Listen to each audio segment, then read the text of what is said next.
Big things are happening in Hamilton County this week. Black Tech Week is officially underway and back. That's right. The county is using this event to highlight several local businesses and resources. And here to talk with us about all of this is Hamilton County Commissioner Alicia Reese.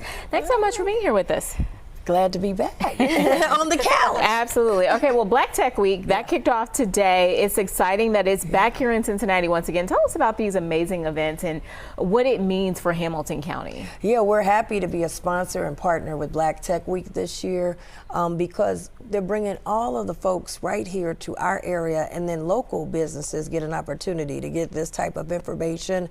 If we're going to be a county of the future, we have to be a county that is rooted in helping to grow and develop small businesses as well as through technology. And so when Black Tech Week brings all the folks here, we begin to have people have access to capital and those kind of things. And so we put out our 513 relief bus, something I created like 5 years ago.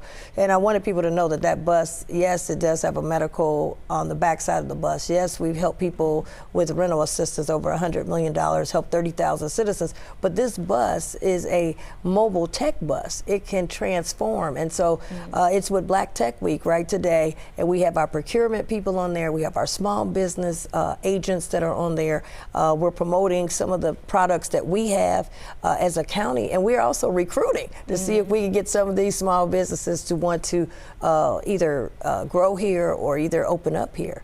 You started to talk about the bus and what all it does. Talk to us a little bit about some of the good that it is doing, you know, week to week in the community. How is the county working to expand its reach so that people maybe are being able to be helped more and use it more? Yeah, well, one of the things, the concept is you've got DoorDash, so the food is brought to you. You've got, you know, people can get their groceries brought to them. So we have to be with the times. People are not going to just drive downtown and go to 5, 6 different offices to get help. We've got rural areas and we got urban areas. And so the 513 relief bus allows us to get out to the communities all across Hamilton County. We've gone to over 200 stops. We've helped almost 30,000 people. And so we bring these resources directly to the people. We have special days. We were just with our Disability Day, and we had everyone dealing with disabilities, and we had the Ohio Disability Bus there to help sign people up and get people on board right then. We have a Senior Citizen Day so that all the fraud that's going with seniors, we know when you come there, this is real legitimate help for senior citizens. We have our Youth Employment Day. We've 2,000 youth, we did physicals on the bus, so that will not be a deterrent. And all of this stuff is absolutely free, no co-pays. And so that's the kind of thing I think people are looking for. Where do I go? How do I get help? And how do you make it convenient? And I think with our bus, we also have a portal, 513relief.org, that tells you where the bus is going to go, what's available, and then we also form relationships. We're able to now, when you get on the bus, you have a real person you can talk to. We've also saved people. I was there one time, they said a person was getting ready to commit suicide. They shut the bus down. They were able to help them, counsel them, connect them. And the person said, yes, I want to live. A lady had breast cancer and said, hey, I've never asked the government for any help in my life. They said, don't be ashamed, we can help you. And she came back to the bus and said, the cancer is now gone, and I was able to keep my house, and now I'm back on my feet. It's such good stuff. Oh my God, it's just the stories that you hear, and whether you're in Colerain Township or whether you're in Avondale, this bus is here to help you. Yeah, and Commissioner Reese, unfortunately, we started our news block with just a heartbreaking story of a 12-year-old that was shot and killed. Let's talk about the violence that we're seeing this summer. Last week, we had a 15-year-old that was shot and killed, and the accused gunman just 14. And as we said, so many young people being caught up in this violence. I know that police and the chief and the mayor, city manager, they're trying to make headway here and make this a priority. What are your concerns about what we're seeing in our city, in our county, and what are leaders doing to help stop this violence? Yeah, I think it's important that, you know, as a county commissioner, I've got cities, townships, as well, and villages. And so you're seeing the violence all over the country, no matter where you go. And so, you know, obviously, you know, the illegal guns is out of control, but we got to all come together. And one of the things I want to do is help promote the young people that's doing the right things so that they become the leaders, and then young people want to follow them. I want it to be cool to get a summer youth job. I want to make sure you've got a summer youth job. I want to make sure you got the tools that you need, and start propping that up as well as we continue to fight the gun violence, because we have to make sure that, you know, those who are doing it the right way, let's go this way and not go that way. But it's going to take all hands on deck, because this is all over the country. It doesn't matter if you're in the rural area, it doesn't matter if you're in a high suburban area, your income, all of that.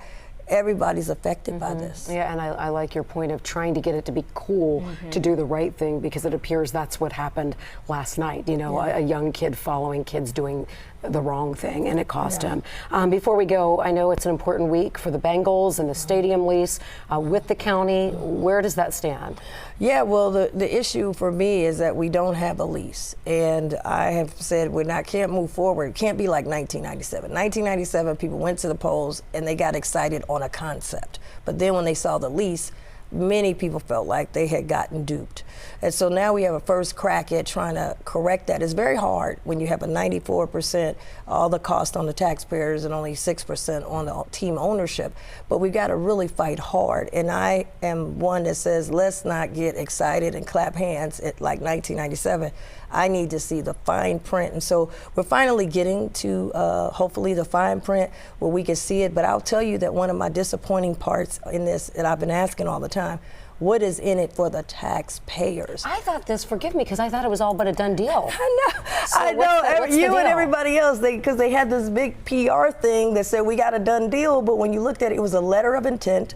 Letter of intent is not legally enforceable, and then at the bottom, it had the fine print that said this is in no way a new lease. And so what happened in 1997, we didn't look at the fine print, and I made a commitment when I ran. I said, I'm going to look at the fine print, and if it doesn't add up, I'm going to speak out. And so in this new lease that they're proposing, even the title said, this is a resolution to go into negotiations. Even I was confused. I said, I thought we've been negotiating for 5 years. What are we doing?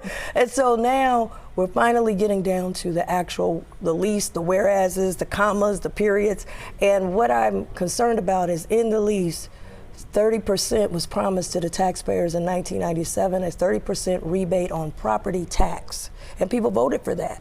But in this new proposal, we would not be able to do 30. I wouldn't even be able to introduce 30. I've been introducing it, I've got it done twice, but I wouldn't even be able to introduce a tax rebate at a time when property taxes is one of the top issues. So it's a lot more to be done, but for me, I got to look at, let me find the lease, what's in the lease, and you know, we've been doing memos and we've been doing LOIs, but we don't have a lease. Okay, you heard it here. All right, Hamilton County Commissioner Alicia Reese. Next time